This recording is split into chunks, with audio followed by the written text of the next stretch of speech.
Il fait super beau en ce moment, c'est parfait pour parler d'UV. Donc aujourd'hui, on voulait expliquer un petit peu les différentes unités qu'on rencontre dans les différentes applications UV et vous aider un petit peu à vous y retrouver.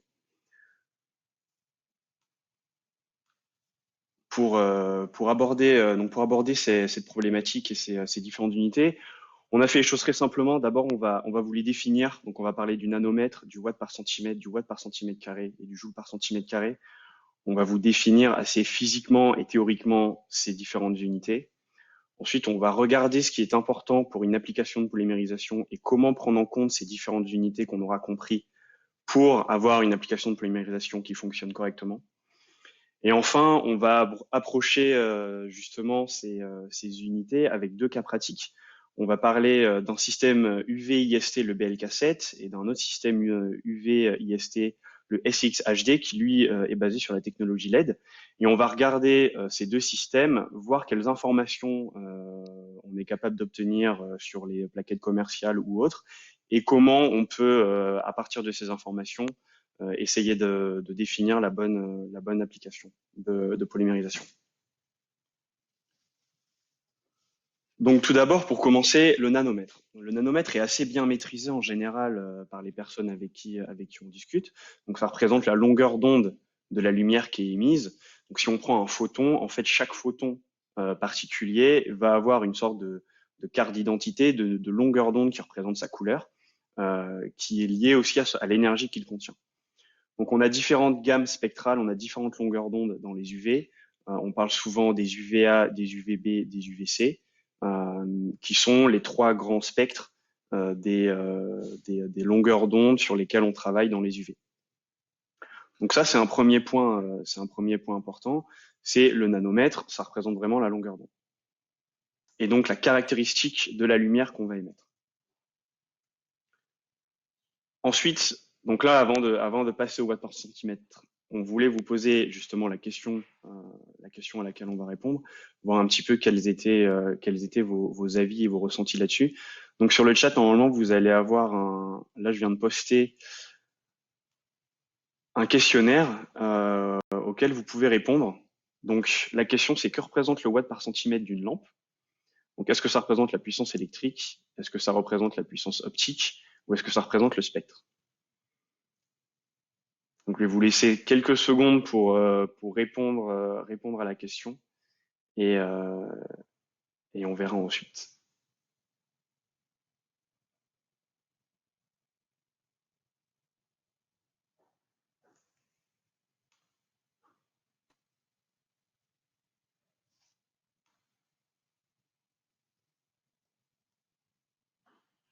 Donc, on a encore des réponses. C'est intéressant.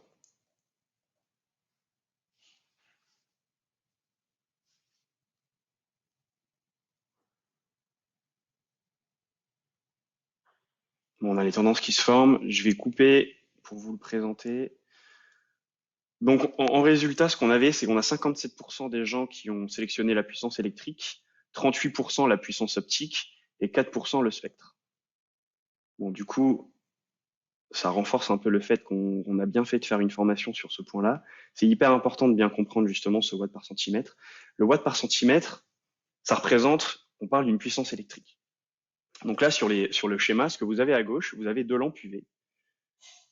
Une lampe UV, pour émettre de la lumière, en fait, on a besoin de lui fournir une énergie. L'énergie, c'est une énergie électrique et ce sont des électrons, en fait, qui traversent ces lampes. Donc en haut, vous avez une lampe avec un certain nombre d'électrons qui la traversent. Cette lampe fait 100 watts par centimètre, par exemple. Si on prend la lampe d'en bas, qui fait 200 watts par centimètre, en fait, elle a, entre guillemets, 2 fois plus d'électrons qui la traversent à chaque instant. En fait, ça représente vraiment ça, la puissance en watts par centimètre. C'est le nombre d'électrons, le flux d'électrons qui vont traverser nos lampes à chaque instant. Et donc, la puissance électrique qu'on va fournir. Donc, c'est légèrement lié à la puissance optique, mais on parle vraiment de la puissance électrique ici. C'est super important. Et donc, ce watt par centimètre, ça nous permet, et ça permet aux clients, en fait, de connaître la puissance électrique du système pour une longueur de lampe. Donc, en bas, là, vous voyez, par exemple, la puissance électrique du système pour une lampe qui fait 100 cm et une puissance de 200 watts par centimètre. Donc, on multiplie 100 cm par 200 watts par centimètre. Ça nous fait 20 000 watts, soit 20 kilowatts. Et c'est la puissance électrique nécessaire pour fournir et faire fonctionner une lampe de 200 watts par centimètre qui a une longueur de 100 centimètres. Donc c'est vraiment ça, la puissance en watts par centimètre, c'est la puissance électrique par centimètre de lampe. Donc ça représente en aucun cas une puissance optique. Donc Jonas vous présentera qu'il y a un lien entre les deux forcément, mais on peut pas vraiment avoir, on peut pas parler de puissance optique ici. C'est vraiment une erreur fondamentale qu'on retrouve assez souvent. Le watt par centimètre, c'est hyper important. C'est la puissance électrique par centimètre de lampe. Ensuite, on va passer à la deuxième question. C'est la question suivante. Alors, je vais vous l'ouvrir pour mettre de la lancée. Donc, comment est-ce qu'on peut cette fois définir le watt par centimètre carré, qui est une autre unité qu'on voit très souvent dans les applications de polymérisation, qui est fondamentale également. Donc, au niveau des réponses, vous avez plusieurs possibilités. Vous avez soit un flux d'électrons, soit une quantité d'électrons, soit un flux de photons ou une quantité de photons. Donc, je vous laisse répondre. Voilà, elle est publiée.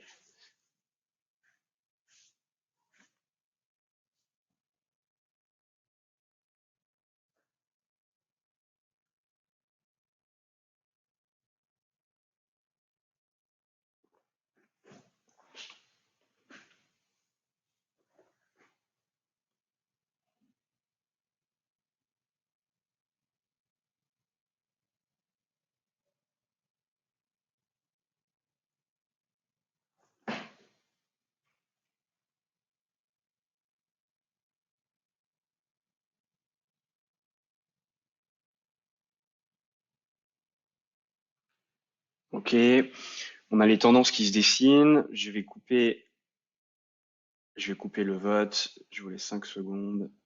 Ça bouge encore. Voilà. Alors, au niveau des choix, on a 9% des personnes qui ont choisi un flux d'électrons, 26% pour une quantité d'électrons, 42% pour un flux de photons et 21% pour une quantité de photons. C'est assez partagé, mais la bonne réponse, donc c'est bien un flux de photons. Donc la majorité des personnes qui avaient voté pour flux de photons ont eu raison. Donc, quand on parle du watt par centimètre carré dans l'UV, on parle effectivement d'un flux de photons. Plus spécifiquement et plus exactement, on parle d'un flux énergétique qui est transporté par les photons. Exactement. Mais bon, on peut dire que c'est assez linéaire et assez proportionnel au nombre de photons si jamais on compte les photons qui traversent la zone. Donc là, on voit sur le schéma, on vous a représenté en fait une surface de 1 cm par 1 cm et vous avez des photons qui à chaque instant vont traverser cette surface. Le watt par centimètre carré, en fait, c'est la quantité de photons, c'est le flux de photons qui, en une seconde, vont traverser cette surface. Donc ça, c'est assez important. On parle vraiment d'un flux, on parle d'un débit, et on ne parle pas d'une quantité. Et on ne parle pas non plus d'électrons, en opposition avec le watt par centimètre, où on parlait d'une quantité d'énergie électrique. Là, on parle vraiment d'un flux de photons. Donc là, la définition qu'on peut donner, c'est que le watt par centimètre carré, c'est un flux, donc qui représente le nombre de photons qui traversent notre surface de 1 cm par 1 cm en une seconde.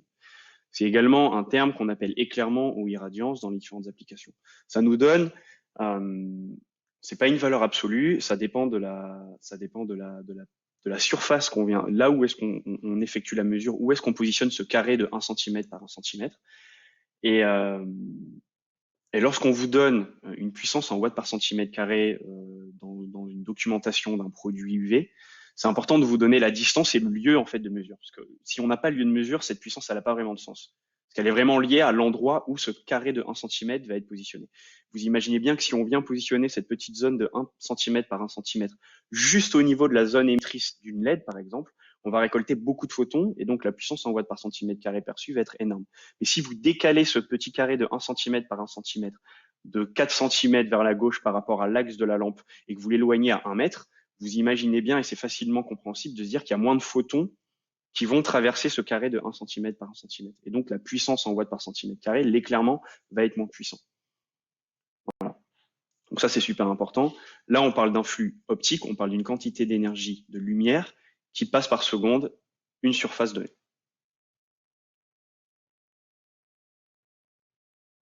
Et ensuite, on passe à une autre unité qui est également beaucoup utilisée dans les applications de polymérisation, c'est le joule par centimètre carré.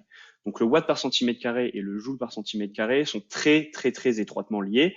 Le joule par centimètre carré, lui, représente une quantité.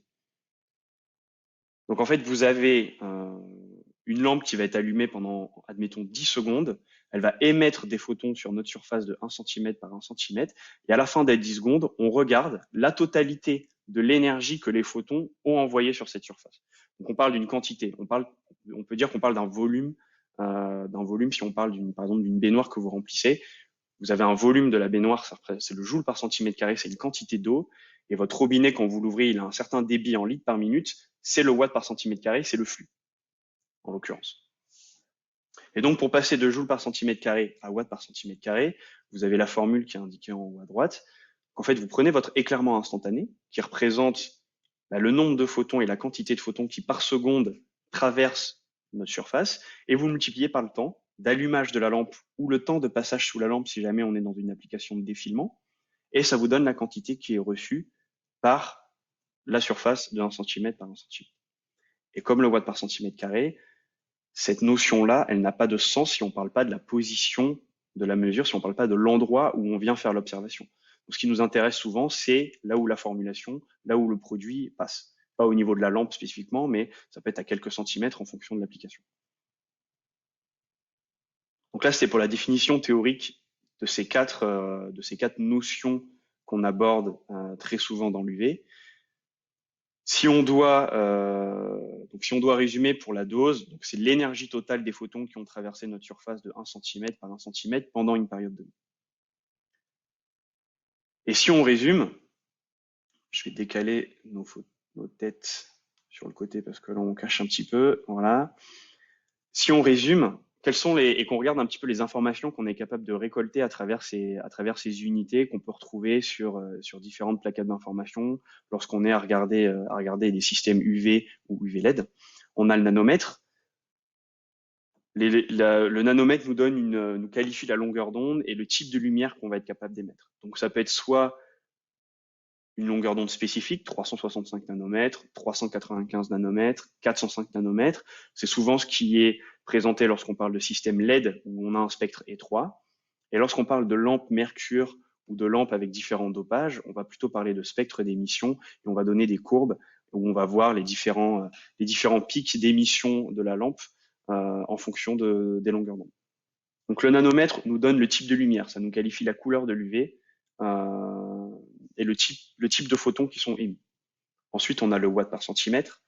Lui, c'est hyper important, il ne représente que la puissance électrique linéaire de la puissance de la lampe utilisée.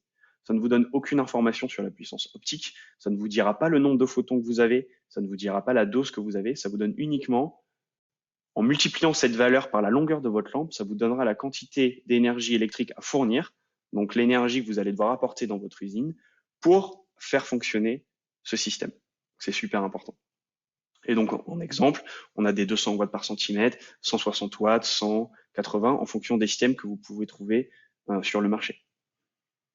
Et ensuite, on a le watt par centimètre carré et le joule par centimètre carré. Ils travaillent souvent ensemble parce qu'ils sont extrêmement liés. Donc, le watt par centimètre carré, hyper important, c'est le flux énergétique des photons. Donc là, on est passé du côté optique. Là, on est rentré dans les notions qui nous intéressent pour l'application de polymérisation. Donc, c'est le flux énergétique des photons qui passe par seconde sur une surface de 1 cm par 1 cm. Des exemples qu'on peut trouver, c'est 7 watts par centimètre carré, 150 milliwatts par centimètre carré, etc. Des informations qu'on peut avoir. Toujours important de savoir à quel endroit est donnée cette mesure par rapport à la lampe. Est-ce que c'est à une distance nulle? Est-ce que c'est à 4 cm? Est-ce que c'est à 5 cm? Est-ce que c'est à 6 cm? C'est hyper important. Et enfin, le joule par centimètre carré, qui lui nous donne une information sur la quantité d'énergie de photons qui sont passés par cette même surface pour un temps qui est dépendant de l'application. Ça peut être 1 seconde, 4 secondes, 20 secondes, 200 millisecondes en fonction de la vitesse de process. Et là où on vient compter l'énergie de tous les photons qui ont été apportés au moment du passage sous la lampe.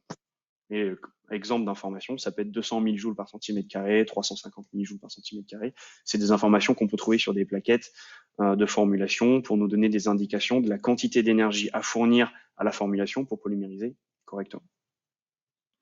Donc voilà en gros pour la définition, on va dire théorique et générale de ces applications, de ces unités.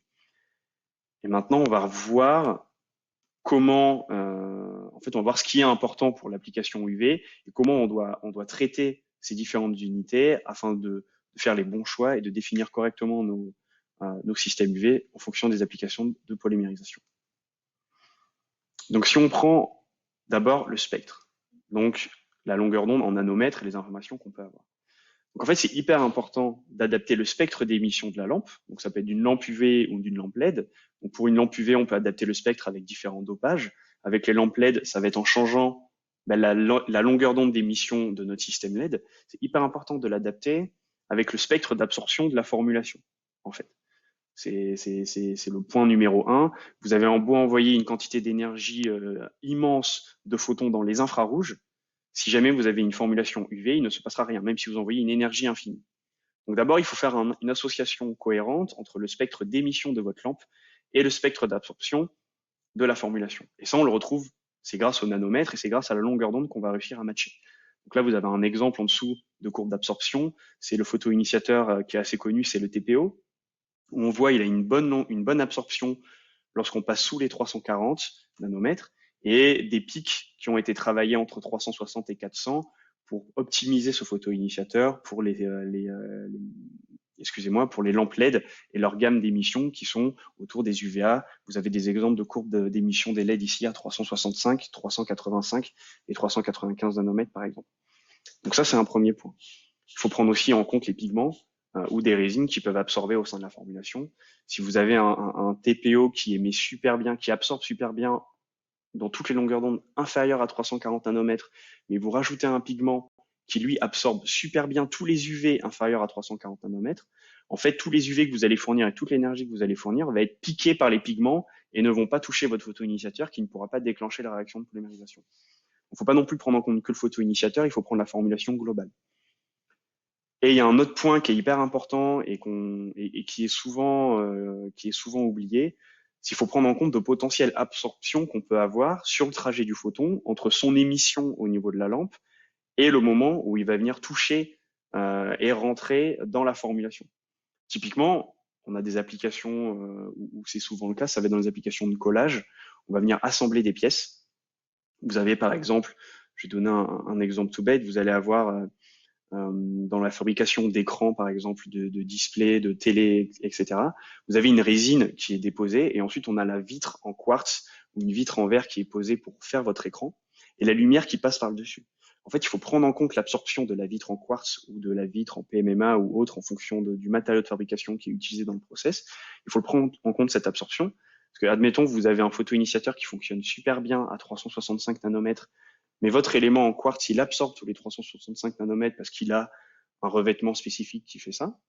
Vous allez beau envoyer énormément de 365 nanomètres, ce ne sera pas du tout efficace. Donc il faut prendre en compte aussi en fait, sur le trajet, regardez si sur l'application, il n'y a pas des absorptions qui peuvent avoir lieu et qui viennent déranger l'efficacité des photons, en l'occurrence. Deuxième point super important, donc ce sont bien sûr de fournir une puissance instantanée suffisante, un éclairement minimum suffisant et une dose minimum. Donc là, on va parler des puissances optiques, des watts par centimètre carré et des joules par centimètre carré. Donc pour polymériser correctement, il y a deux points à prendre en compte qui sont liés. Et s'il y en a un qui n'est pas respecté, ça va pas forcément, on va pas avoir une application de polymérisation qui va bien fonctionner. D'abord, il faut avoir un éclairement minimum. Donc l'éclairement minimum, le watt par centimètre carré, je vous le répète, c'est le flux de photons qui vont passer à chaque fois. Donc c'est vraiment la force de notre débit d'eau, notre jet d'eau qui vient pousser, qui vient appuyer. Donc on a un seuil minimum à passer afin de déclencher la réaction. Donc ça, c'est un premier point qu'il faut respecter. Et ensuite, il y a le deuxième point, c'est la dose minimum. La dose minimum, c'est la quantité d'énergie totale qu'on doit fournir au système, à la formulation, pour qu'il puisse polymériser à 100%. Donc là, on vous a préparé un petit exemple. Donc si on a un séchage d'un vernis qui a un besoin d'énergie totale de 500 millijoules par centimètre carré et qui, pour déclencher son seuil, déclencher sa réaction, a besoin d'une puissance instantanée de 250 milliwatts par centimètre carré, en fait, en fonction de différents systèmes et de différents procédés, on va pas réussir à avoir forcément la bonne application UV. Par exemple, si on prend le système UV numéro 1, donc on se dit, bon, je vais prendre un système UV pas très cher, pas très puissant, j'ai une puissance de 10 milliwatts par centimètre carré sur mon vernis. Bon, ok, je me dis, mon vernis, il a besoin de 500 millijoules par centimètre carré. Comme j'ai 10 milliwatts de puissance, je multiplie par 50 secondes, j'obtiens mes 500 millijoules par centimètre carré. Donc, j'ai fourni ma quantité d'énergie suffisante au total à la fin des 50 secondes. Ça m'a pris du temps, mais j'ai fourni l'énergie suffisante. Mais en fait, les 10 milliwatts par centimètre carré, ils étaient sous le seuil des 250. Et du coup, vous n'allez pas avoir une réaction, vous n'allez pas avoir une réaction de polymérisation propre et efficace. Donc, on peut pas dire qu'on ait vraiment respecté toutes les conditions. À l'inverse, vous vous dites, bon, j'ai pris un système UV super puissant, j'ai une puissance instantanée de 500 milliwatts par centimètre carré. Par contre, mon procédé, il est hyper rapide. Je veux produire super rapidement. Du coup, malheureusement, mon vernis, il reste que 0,5 secondes sous ma lampe qui fournit 500 milliwatts par centimètre carré. Donc, si je fais mes 500 milliwatts par centimètre carré et que j'ai multiplié par 0,5 secondes, en fait, j'ai fourni à mon vernis une quantité d'énergie de 250 millijoules par centimètre carré. Et là, non plus, c'est pas bon. En fait, on a énormément de puissance instantanée, mais à la fin, le nombre de photons qui a touché le vernis n'a pas été suffisant pour déclencher tous les photoinitiateurs et déclencher toutes les réactions de chaînes de polymères qu'on peut avoir dans le vernis. Donc c'est à l'opposé, on a une lampe super puissante, mais on l'a pas laissé, on n'a pas donné assez de temps à la formulation pour réagir complètement, et du coup on n'a pas une application propre. Donc c'est important, les deux points, puissance instantanée et quantité d'énergie totale reçue, sont hyper importants à être respectés pour avoir une réaction propre. Et enfin, le système UV numéro 3. Donc, on a une lampe qui a une puissance de 300 000 watts par centimètre carré. Donc, on est au-dessus du seuil, on est OK pour la puissance instantanée. Et avec notre procédé, on est capable de rester 2 secondes sous la lampe. Du coup, 300 000 watts par centimètre carré multiplié par 2 secondes nous donne 600 millijoules par centimètre carré. Et on voit 600 millijoules par centimètre carré. On a suffisamment d'énergie fournie à notre système pour avoir une réaction complète. Donc ça, c'est hyper important à comprendre. Il y a ces deux notions à prendre en compte. C'est hyper compliqué d'avoir toutes les informations tout le temps. Souvent, il faut faire des essais, il faut adapter. Mais ces deux éléments sont vraiment nécessaires et sont liés pour avoir une application de polymérisation qui est propre et cohérente. Donc là, c'était pour vous expliquer ensuite en pratique sur ce qui était important pour une application UV, quelles étaient les informations à travers ces unités, quelles informations on allait tirer de ces unités pour définir correctement le système UV. Là, Jonas va vous expliquer du coup comment appliquer ça à deux systèmes IST, donc un système lampe mercure et un système LED également, parce qu'on voit que sur ces deux types de technologies, on n'a pas forcément les mêmes informations qui sont présentées sur les plaquettes de communication d'IST ou même de nos différents confrères. Donc merci Romain, effectivement, on va s'intéresser à comment en pratique on détermine ces trois unités qui vraiment nous intéressent. On va le faire bien sûr pour les lampes mercure et pour les LED parce que vous avez forcément remarqué la documentation ne donne pas exactement les mêmes valeurs si on parle de lampe mercure ou de LED. Et donc on va voir comment revenir à nos nanomètres, à notre éclairement et à notre dose, les trois critères qui nous intéressent. Donc premièrement, on a pris le système BLK7 qui est un système technologie mercure refroidi à eau de notre gamme. Sur l'information technique, vous avez déjà que c'est la technologie mercure, ça forcément. Vous avez le type de lampe, donc mercure ou éventuellement le dopage, fer, gallium par exemple. Et ensuite, vous avez la puissance en watts par centimètre, donc la puissance électrique.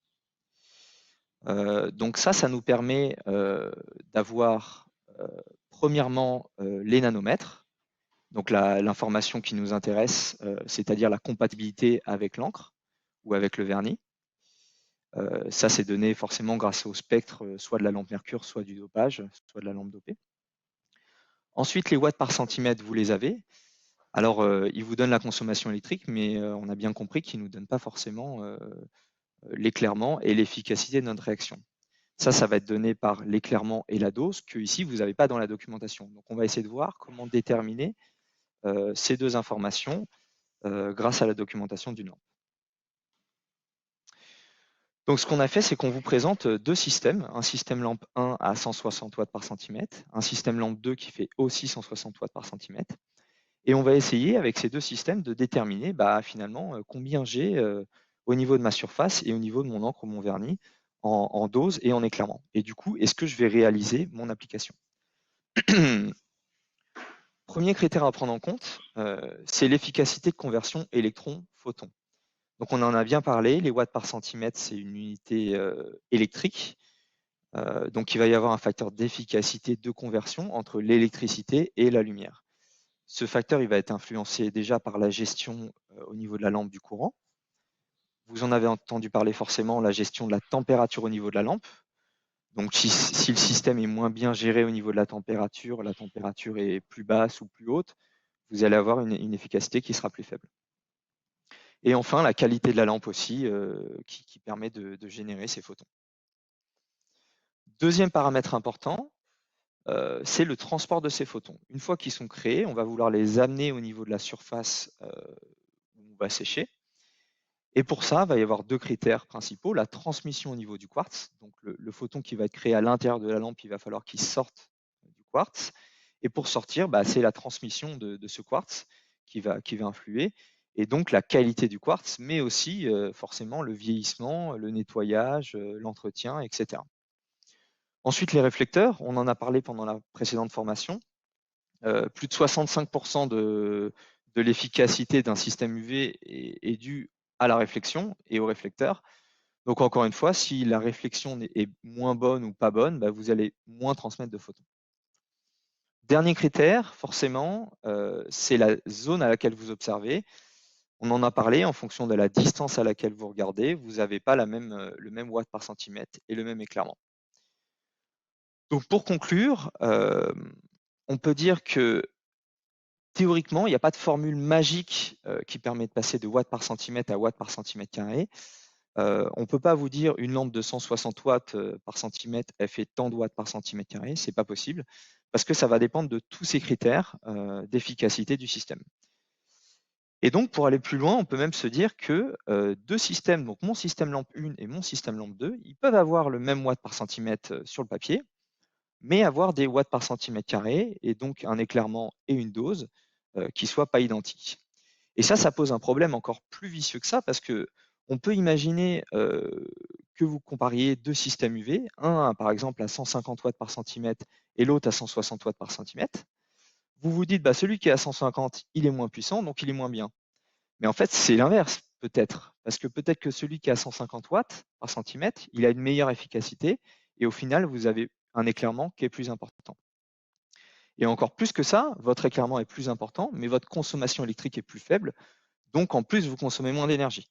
Donc dans ce cas-là, vous vous retrouvez en comparant juste les documentations avec un vrai contresens, quoi. Donc la solution principale pour obtenir les doses et les éclairements, c'est en fait de les connaître, c'est-à-dire de tester en laboratoire ou sur le terrain et d'avoir une base de données. Et donc nous, c'est un outil qu'on a en interne. Donc vous voyez, on obtient la dose et l'éclairement sur la droite, en fonction déjà du type de système que vous avez, donc forcément tous nos systèmes de la gamme, de la puissance de la lampe, là on a choisi une puissance à 160 watts par centimètre, du type de lampe, de l'outil de mesure aussi, parce qu'on n'en parle pas forcément pendant la formation, mais l'outil de mesure va influencer sur la valeur que vous allez obtenir. Du substrat, ça c'est essentiellement pour avoir la température du substrat, la distance de travail et la vitesse. Et avec ça, donc nous, en rentrant toutes ces informations dans notre base de données, on obtient la dose et l'éclairement que vous avez. Alors, effectivement, c'est la dose et l'éclairement théorique.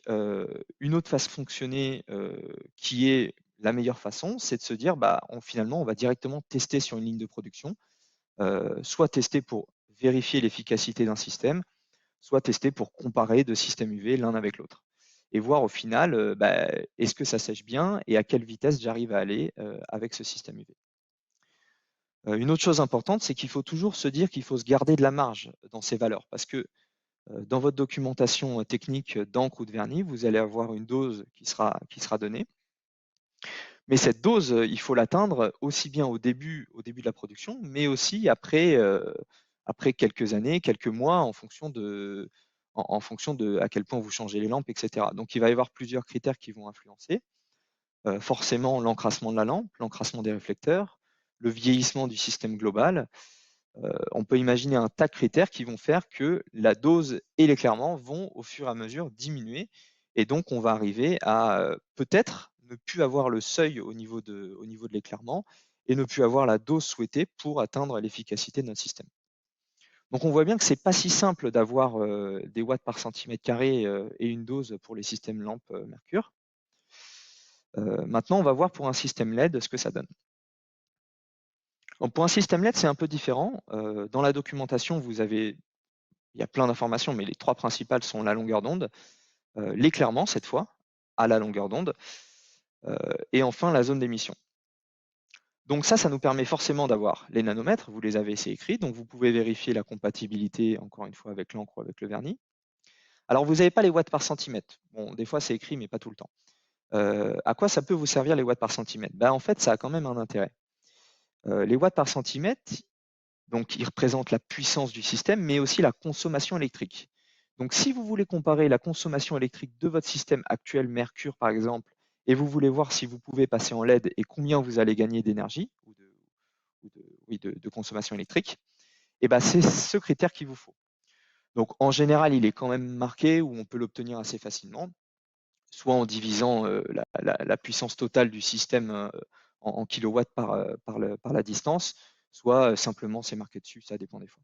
Et donc ça vous permet vraiment de comparer le système lampe et le système LED et de faire votre calcul de retour sur investissement éventuel entre ces deux systèmes. Donc c'est quand même important et c'est pour ça qu'on voulait parler de cette unité. Ensuite, les watts par centimètre carré, l'éclairement, vous l'avez, mais attention, parce qu'on en a parlé, l'éclairement, vous l'avez où? En général, vous l'avez au niveau de la fenêtre. Donc, bon, quand c'est pas précisé, c'est très souvent au niveau de la fenêtre. Bon, il y a des personnes ou des concurrents qui en parlent un peu plus proche, un peu plus loin, mais globalement, c'est au niveau de la fenêtre. Donc, ça ne va pas forcément déterminer l'éclairement que vous allez avoir au niveau de votre substrat et ce que vous voulez sécher. Donc, ça veut dire que vous ne pouvez pas déterminer les joules par centimètre. Vous n'avez pas non plus les joules par centimètre carré, donc vous ne pouvez pas déterminer votre efficacité du système juste comme ça. Donc, on va voir comment on peut faire avec un système LED. Premièrement, l'éclairement. Alors, il faut déterminer l'éclairement. On sait, on en a parlé dans la présentation précédente, l'éclairement va décroître avec la distance. Donc nous, typiquement, on a des ABAC en fonction de nos produits qui ont été mesurés aussi en laboratoire pour savoir, voilà, là par exemple, à 1 mm, j'ai 24 watts par centimètre carré. À 10 cm de distance, je vais avoir plus que 2 watts par centimètre carré. La question qu'il faut ensuite se poser, c'est est-ce que cet éclairement va être suffisant pour déclencher ma réaction de réticulation? Et du coup, est-ce que je vais pouvoir effectivement avoir une polymérisation efficace? Ensuite, deuxième paramètre, la dose. Donc ça, c'est le plus simple à déterminer. On peut le déterminer théoriquement pour un système LED. La dose va forcément, c'est facile à imaginer, va forcément se conserver en fonction de la distance. Et donc, il suffit de calculer premièrement le temps d'exposition. Donc, vous divisez la largeur de la fenêtre par la vitesse de production, si c'est un défilement, bien entendu. Et vous multipliez ça par l'éclairement au niveau de la fenêtre et ça vous donne une dose. Donc, on a fait un petit exemple pour vous expliquer un peu. On a pris un système de notre gamme de 28 watts par centimètre carré à 395 nanomètres, le SCX HD. Ce système, il a une fenêtre d'émission de 150 mm par 40 mm. Alors attention, on parle bien de 40 mm. Donc là, c'est 40 mm de LED dans le sens du défilement. On parle bien de 40 mm de LED. On ne parle pas de 40 mm de fenêtres de vitres en quartz ou quoi que ce soit. C'est vraiment les LED. Avec une vitesse de 10 cm par seconde, on obtient, en faisant le calcul, 11 joules par centimètre carré. Et donc, on peut voir en fonction de la documentation de l'encre ou du vernis si ça correspond bien aux recommandations qui sont faites. Encore une fois, il faut aussi là se laisser une marge, puisque si par exemple pour votre vernis, là on vous demande 11 joules et vous êtes à 11,2, c'est peut-être un peu limite parce qu'avec le temps, forcément, avec les années, la vitre va s'encrasser si vous la nettoyez moins régulièrement. Les LED vont aussi perdre un peu en puissance. On en a parlé pendant la présentation précédente. Et ça va faire qu'au bout d'un moment, vous allez peut-être avoir une efficacité qui sera moins importante de votre système. Donc pour conclure, on voit bien que pour un système UV Mercure, au niveau global, le marché a plus de connaissances sur l'efficacité du système, c'est-à-dire que pour une application donnée, on a beaucoup plus de recul et on peut beaucoup plus facilement savoir si ça fonctionne ou pas, à quelle vitesse, avec quel type d'angle, sur quel type de support, etc. Forcément, puisque c'est une technologie qui est plus âgée. Mais pour un système LED, c'est plus simple de déterminer théoriquement les valeurs de dose et les valeurs d'éclairement qui nous intéressent pour connaître l'efficacité. Dans tous les cas, que ce soit un système LED ou un système lampe, on peut effectuer des tests pour se rendre compte de finalement, théoriquement, j'arrive peut-être dans ce cas-là à 10 centimètres par seconde, mais dans la pratique, est-ce que je les atteins bien? Est-ce que finalement je peux pas aller un peu plus parce que les fabricants d'encre ou de vernis se sont mis un peu de marge au niveau de la dose qu'ils souhaitaient? Euh, ou alors est-ce que au contraire, c'était déjà un peu limite et puis je suis un peu juste, donc je vais devoir surdimensionner un peu mon système. Voilà, dans tous les cas, ce qu'on préconise quand on est un peu juste, c'est que on fait typiquement, on laisse un slot de libre. Donc on met, par exemple, si vous avez un système avec 2 lampes l'une derrière l'autre, on va en mettre une troisième en option. Donc on va préparer toute la mécanique, l'intégration, etc. On va pas mettre la lampe pour l'instant, mais on va rétrofiter plus tard. Donc ça peut servir soit si vous voulez faire une production plus rapide, ça peut arriver, c'est-à-dire que vous voulez aller plus vite que ce que vous alliez avant. Donc vous rajoutez une lampe assez simplement dans le système, soit tout simplement vous avez une perte de puissance avec le temps où vous vous rendez compte que par exemple, ça peut aussi arriver, l'encre change ou le vernis change et il est un peu moins réactif. Et du coup, dans ces cas-là, c'est bien d'avoir un slot de libre pour garder encore une fois un peu de marge de manœuvre. Voilà, donc j'espère qu'on a été assez clair au niveau de cette présentation sur les unités autour de l'UV Mercure et de l'UV LED. On a voulu faire cette présentation parce qu'il y a vraiment beaucoup de confusion dans ces unités et c'est important de bien comprendre ce qui est important pour l'application et ce qui va avoir un intérêt et pas juste comparer les chiffres pour comparer les chiffres. On voit bien, Ouais. pour reprendre ce que je disais, si on compare les watts par centimètre, on peut se tromper et on peut acheter un système qui est effectivement moins puissant alors qu'on a l'impression qu'il l'est plus. Pour les LED, ça peut aussi être le cas si on imagine qu'on travaille à une distance qui est différente. On peut avoir un système qui sur le papier est plus puissant, mais au niveau du support que l'on souhaite sécher, il est moins puissant. Voilà. Super, merci N'hésitez Jonas.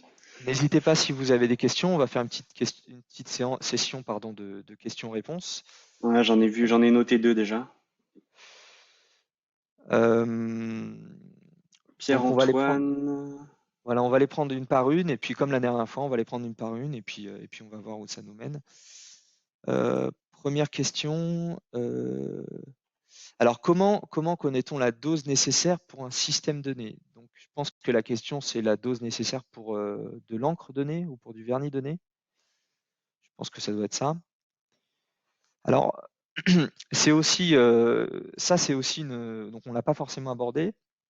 En général, la dose, elle est inscrite dans la documentation des fournisseurs, mais c'est pas tout le temps le cas. Donc effectivement, si la dose n'est pas marquée dans la documentation du fournisseur, là, la seule solution que vous avez, c'est soit faire appel au fournisseur pour qu'il vous donne, lui, ses abacs. Ouais, c'est ça, un vernis donné. OK. Donc, soit faire appel au fournisseur pour qu'il vous donne ses abacs qu'il a fait en laboratoire et du coup les doses qu'il connaît, soit faire un test directement sur votre ligne de production. Donc ça, ce sujet-là, on va le reprendre dans un prochain webinaire, dans une prochaine formation, pour essayer de voir vraiment comment, qu'est-ce qui influe au niveau de l'encre, comment est fait une formulation d'encre aussi, et qu'est-ce qui va déterminer les critères qui vont être importants pour la dose. Voilà. Mais effectivement, des fois, ça arrive que vous n'ayez pas la valeur. Là, il faut se retourner vers votre fabricant, votre fournisseur de vernis pour l'obtenir. Lui, il l'a très certainement puisqu'il a forcément fait des tests en laboratoire. Question suivante de Christophe. Le système avec le patch TESA en UV scan est le meilleur outil selon vous plutôt qu'un spectrophotomètre? Donc le patch TESA, si je comprends bien, c'est une petite bandelette UV qui prend la dose et qui change de couleur. Ensuite, vous avez un abac de couleur, il me semble. Là, on a vraiment 2 outils complètement différents. On peut pas vraiment les comparer. Il y en a un qui va être super simple à utiliser, super pratique par n'importe qui. Vous avez un conducteur de machine, vous lui dites bon il faut faire un contrôle des lampes. Tu mets un patch sur ton produit, sur ton web pardon, et tu regardes la couleur à la fin pour donner une dose. Ça donne ça donne une bonne idée de la dose fournie par les lampes, même si c'est pas une mesure parfaite à proprement parler. Un spectrophotomètre, c'est super, ça permet d'avoir une mesure, on va dire, de chaque nanomètre, la puissance de chaque nanomètre, mais en pratique, ça se fait une seule fois au laboratoire C'est impossible, hein. par les fournisseurs de lampes pour définir correctement le système. Mais c'est impossible à mettre en pratique sur une ligne de production. Ça n'a pas vraiment de sens. Donc, après, il y a effectivement, si on juge la partie précision, un spectrophotomètre est bien plus précis qu'un patch UV. Après, si on mesure la partie pratique et la faisabilité sur site, sans avoir toutes les contraintes et les variations d'utilisation, c'est-à-dire que quelqu'un qui sait pas utiliser un spectromètre, il va vous faire une mauvaise mesure. Alors qu'un patch, c'est facile à utiliser. Vous le collez, vous prenez la couleur à la sortie de votre machine, et puis vous avez une idée de la dose. Donc, lequel est le mieux? Ça dépend de ce qu'on souhaite faire avec.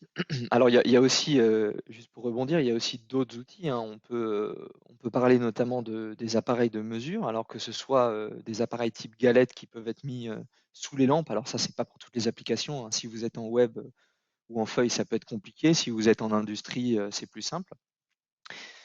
Mais on peut mettre un appareil de mesure qui passe et qui là donne la valeur. Ça, c'est vraiment l'idéal parce qu'on a la dose et l'éclairement, donc on a les deux valeurs qui nous intéressent.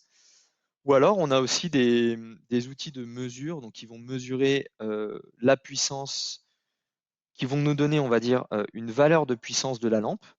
Euh, et cette valeur, on va pouvoir dire, bon, bah, je sais qu'à cette valeur, je fonctionne sur mon application. Et donc, tous les jours, par exemple, ou toutes les semaines, je vais vérifier cette valeur de mesure et je vais voir si ça correspond toujours à ce que j'avais défini avant pendant mes tests. Et si ça correspond, ça veut dire que bah, vous avez toujours la même efficacité sur votre système. Donc ça va être deux outils différents. Effectivement, bah, Romain en a parlé, les bandelettes, c'est pratique, mais c'est moins précis. Mais c'est une solution qui, sur machine de production, au niveau aussi des coûts et de la facilité, c'est quand même la solution qui est la plus simple et la moins chère sur machine de production. Je parle bien en web et en feuille, hein. En industrie, quand vous pouvez passer un radiomètre, il faut passer un radiomètre. Ensuite, on a Jean-Pierre Brévard qui a dit comment on évalue le seuil minimum. Ça se fait au niveau de la formulation, c'est le travail au niveau des formulateurs. Évaluer, je dirais plutôt c'est une évaluation à travers les tests. Il faut se rendre compte avec les essais, voir si à partir d'une certaine puissance instantanée donnée, en fait la réaction ne fonctionne plus bien. On va pas avoir, il faudrait un formulateur pour répondre à cette question, mais on n'a pas de, il n'existe pas de formule mathématique qui dit en fonction du taux de photoinitiateur, du type de pigment, du type de résine que vous mettez dans la formulation, quel est le seuil minimum, ça n'existe pas. Donc c'est vraiment dépendant de la formulation, et ce sont des essais qui sont faits normalement par le formulateur qui permettent de donner des informations sur, ok, pour polymériser correctement mon vernis, mon encre ou ma colle, il faut fournir un minimum de 100 milliwatts par centimètre carré et une énergie minimum de 500 millijoules par centimètre carré, par exemple. Parce que eux, ils ont fait des essais comme ça, ils savent que ça marche comme ça, donc ils peuvent dire que c'est le minimum qu'il faut. Et ils garantissent pas en dessous, par exemple. Connaître le seuil absolu, je pense que c'est impossible de toute façon.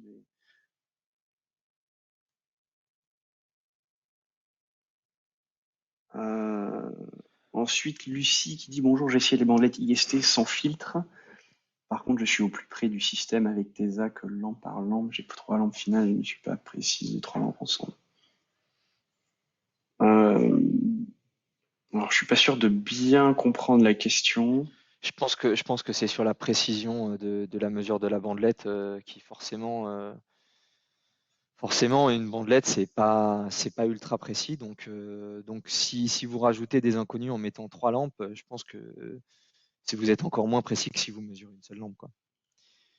Donc bon, on pourra en parler peut-être plus tard, mais pour essayer de vous donner un peu des conseils sur comment utiliser les bandelettes.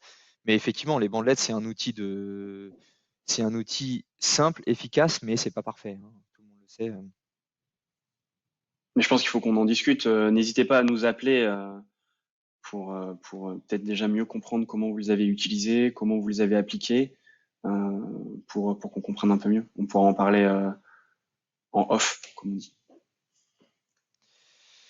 Patrice, bonjour. Quelle est la meilleure distance d'un sécheur UV LED et UV Mercure support pour un résultat optimal?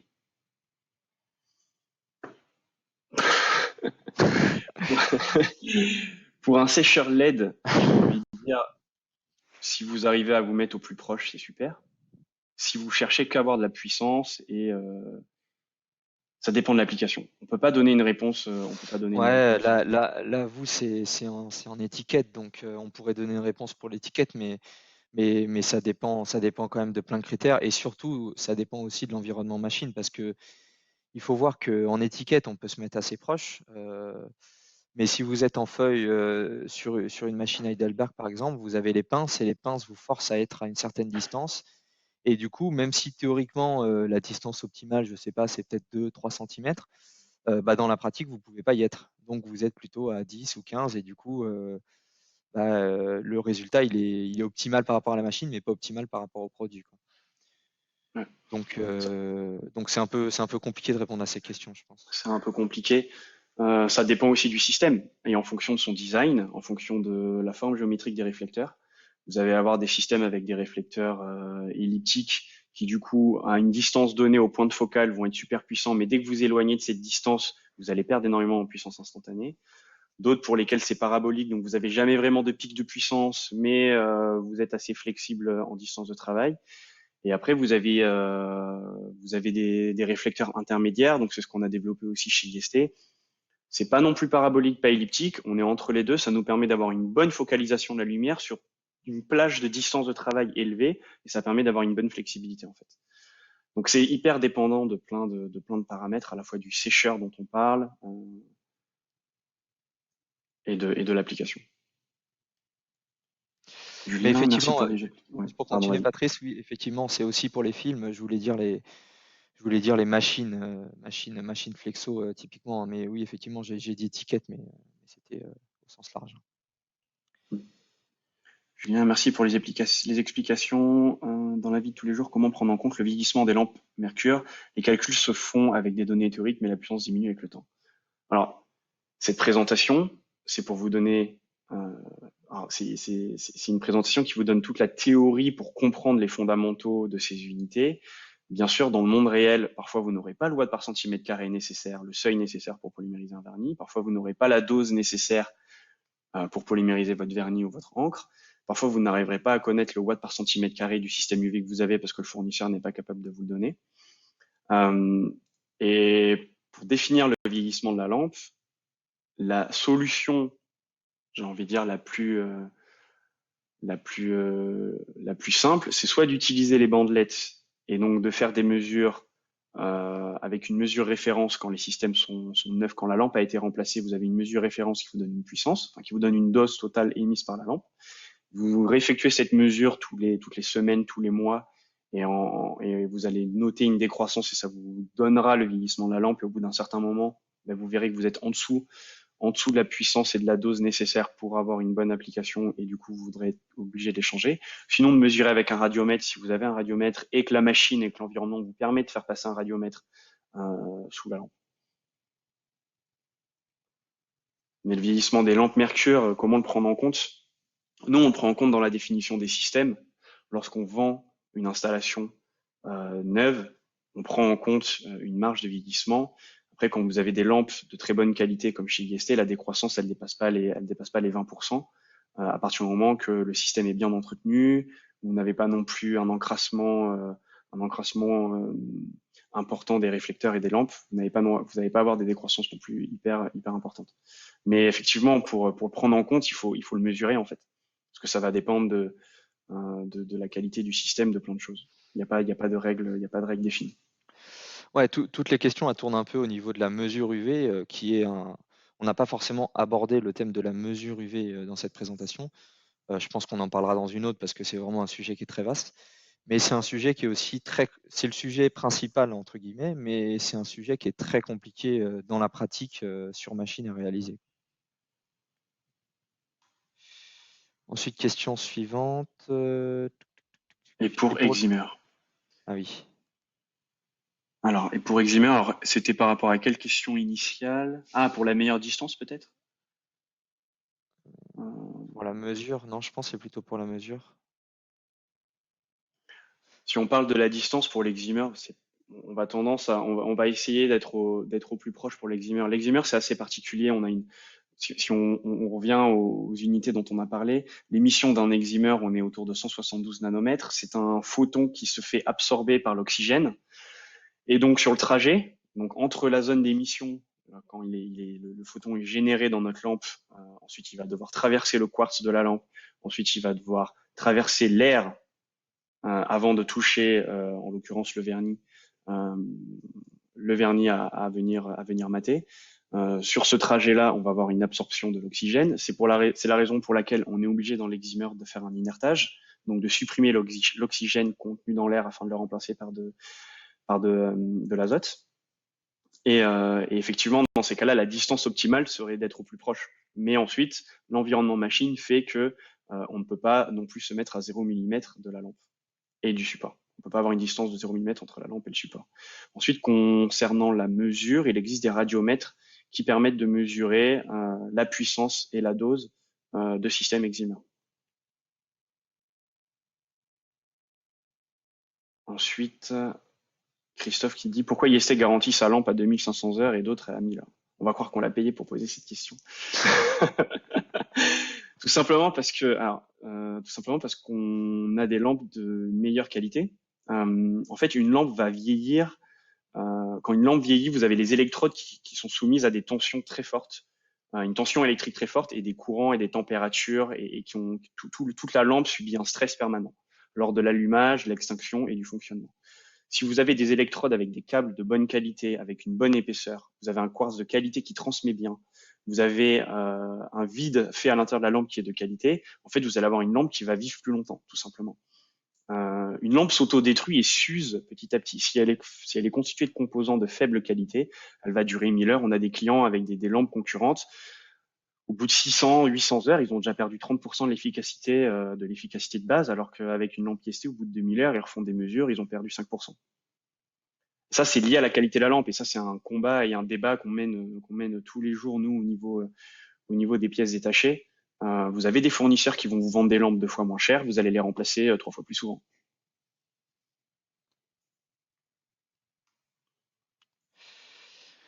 Ensuite, comment déterminer les températures initiales, nominales et finales des lampes au cours de l'utilisation et du temps? Alors, On parle de la température au niveau de la lampe, c'est ça? alors si c'est les températures des lampes, nous, on a des capteurs intégrés au sein de nos lampes qui mesurent en permanence les températures autour de la lampe, température du refroidissement, température de l'eau, température des réflecteurs. On a des remontées d'informations. Pour les LED également, on a des remontées d'informations des températures qui permettent de monitorer nos systèmes. Si c'est une question plutôt sur la montée en température du support suite à son passage sous les lampes, là, ça demande pas mal euh, c'est un petit peu particulier parce que la montée en température va dépendre de l'UV, va dépendre du type de support, va dépendre du substrat et va dépendre aussi de l'émission totale de la lampe. Parce qu'on a des lampes qui émettent beaucoup d'infrarouges. Si vous avez des réflecteurs qui absorbent les infrarouges ou pas, ils vont transmettre plus ou moins de chaleur aussi sur le support. Et donc tout ça, ça va faire varier la différence de température que vous allez avoir sur votre support avant UV et après UV.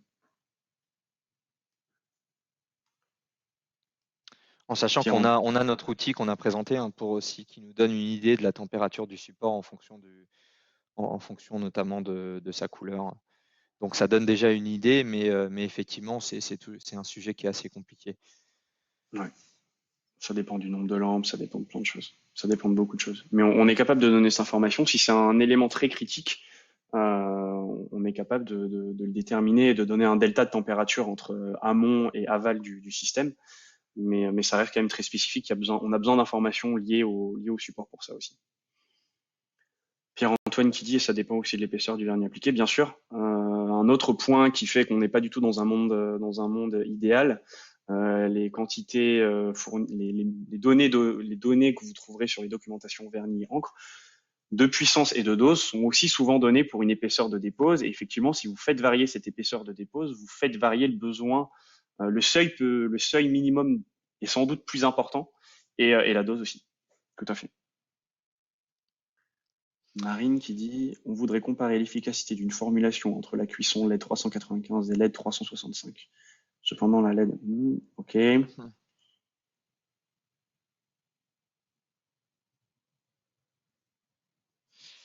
Alors la question c'est comment faire au mieux pour pouvoir comparer comment se comportent les formulations en sachant que la longueur d'onde, en ayant que la longueur d'onde comme paramètre changeant. Bah, il vous faut un radiomètre qui mesure le 365 et le 395. Vous faites passer votre radiomètre sous la 395 en vous disant, bon, ben, je veux 8 watts par centimètre carré. Vous réglez votre puissance jusqu'à avoir 8 watts par centimètre carré à 395. Vous faites pareil avec la LED à 365. Vous essayez d'obtenir 8 watts par centimètre carré. Une fois que vous avez défini ça, vous passez votre échantillon, un sous la 395, un sous la 365, qui ont été réglés pour obtenir la même puissance. Et ensuite, il vous faut un spectromètre FTIR qui vous permet de mesurer le taux de conversion. Et là, vous aurez une idée du nombre de photoinitiateurs qui restent encore à polymériser ou pas dans chaque échantillon et donc comparer l'efficacité. C'est des choses qu'on est capable de faire nous dans notre laboratoire en Allemagne. On a le UVIT ici, le UV Transfer Center, et ce sont des essais qu'on fait pour aider nos clients à développer des nouvelles applications et à déterminer quels sont les réels besoins en UV d'une formulation, quand on ne le sait pas en fait. Parce qu'une nouvelle formulation, on n'a aucune donnée. Et pour aider les clients à développer ça, on fait ce type de mesure en fait. Donc c'est le procédé. Si vous voulez en parler plus en détail, je vous conseille de nous contacter par mail et on prendra contact avec vous pour en parler un petit peu plus en détail. C'est un sujet qui peut prendre un peu de temps quand même. Et dernière question de Hamid, bonjour, comment faire pour obtenir des pièces de rechange de circuits de nuisance de ballast? De circuits de puissance de ballast. Voilà. Ouais. Ça, faut contacter notre service pièces détachées. On vous recontactera en off pour vous donner les informations si vous les avez pas. Ouais. Ok. Bon, merci à tous pour la discussion et pour les questions. J'espère que la présentation vous a plu, Que vous avez appris des choses. que vous avez appris des choses aussi. Je pense que ça a été le cas. On fera forcément une nouvelle session, très certainement en septembre, puisqu'on va laisser passer les mois de juillet et août. Et puis on vous enverra une invitation pour cette présentation. Ouais, exactement. On est en train de définir le thème et on risque de faire participer d'autres interlocuteurs de côté formulation pour essayer de compléter un petit peu le discours. Merci à tous. Merci, au revoir, merci beaucoup. Passez une très bonne journée et on Bonne vous dit à journée. très bientôt. Au revoir.